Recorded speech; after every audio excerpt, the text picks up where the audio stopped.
જીવનમાં પરિવર્તન લાવવા માટે સકારાત્મક વિચારોનું હોવું એ ખૂબ જરૂરી છે. સકારાત્મક વિચારો જીવનને વધુ અર્થપૂર્ણ બનાવે છે. તો આવો જીવનના આવા સકારાત્મક વિચારો વિશે માહિતી મેળવીએ ડોક્ટર મીનાબેન શાહ પાસેથી.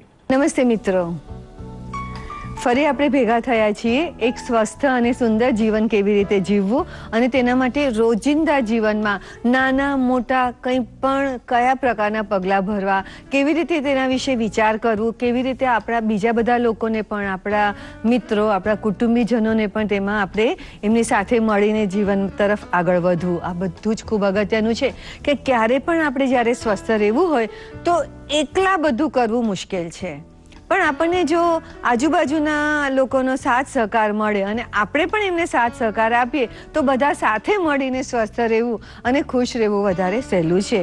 તો આજે જે હું વાત કરવા માંગુ છું તે છે બહેનો અને કસરતો વિશે, અને ખાસ કરીને બહેનોના જે કસરતો વિશેના વિચાર છે તેના વિશે. ઘણી બધી બહેનોને કસરત પ્રત્યે છે ને એક પ્રકારની જુદી જ લાગણી હોય છે.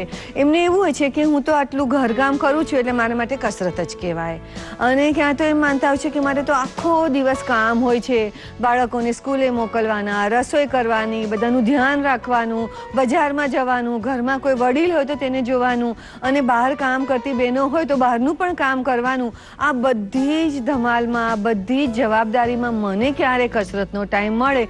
મારા માટે તો કસરત કરવી શક્ય જ નથી. એટલે બહેનોને એક એવું પણ હોય છે કે એમના બિઝી જીવનમાં, એમની એટલી બધી જવાબદારીઓમાં એમની પાસે કસરતનો સમય હોતો નથી.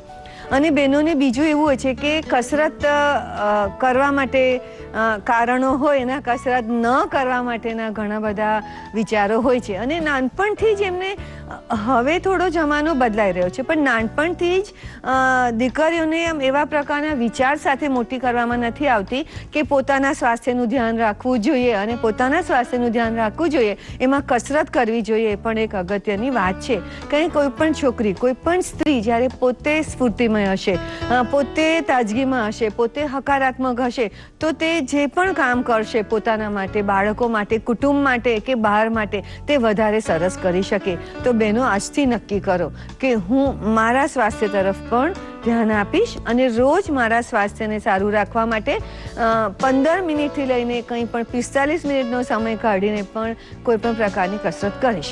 કારણ કે જ્યારે આપણે કામ કરીએ છીએ તો કામ પણ એક પ્રકારની નાની મોટી કસરત છે, પણ કામ કરીએ તો હંમેશા આપણા શરીરને એક જ તરફ નમાવીએ છીએ. પછી આપણે રસોઈ કરતા હોઈએ તો નીચે વણીને જ રોટલી વણીએ. કોઈ દિવસ આમ ઉપર જઈને રોટલી વણી શકાય?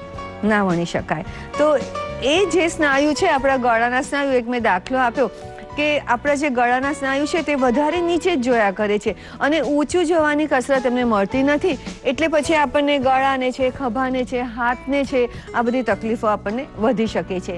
તેવી જ રીતે મોટાભાગનું ઘરકામ પણ એવું હોય છે કે આપણે આગળ નમીને જ કરવું પડે. એટલે પછી ઝાડુ કરવાનું હોય, પોતું કરવાનું હોય, નીચેથી વાસણ લેવાના હોય, બાળકને ઊંચકવાનું હોય, કંઈ પણ કામ હોય આપણે આગળ જ નમવાનું આવે.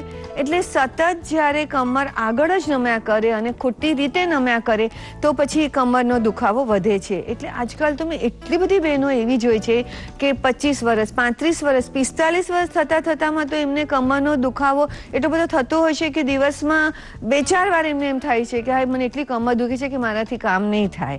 તો આવું ના કરવું હોય તો પણ કસરત કરવી જોઈએ, અને કસરતમાં પણ સંતુલિત કસરત કરવી જોઈએ. એટલે કોઈ કસરત આગળ નમવાની હોય તો પછી ઓટોમેટિકલી એને બેલેન્સ કરવા માટે પાછળ નમવાની પણ કસરત હોય જ.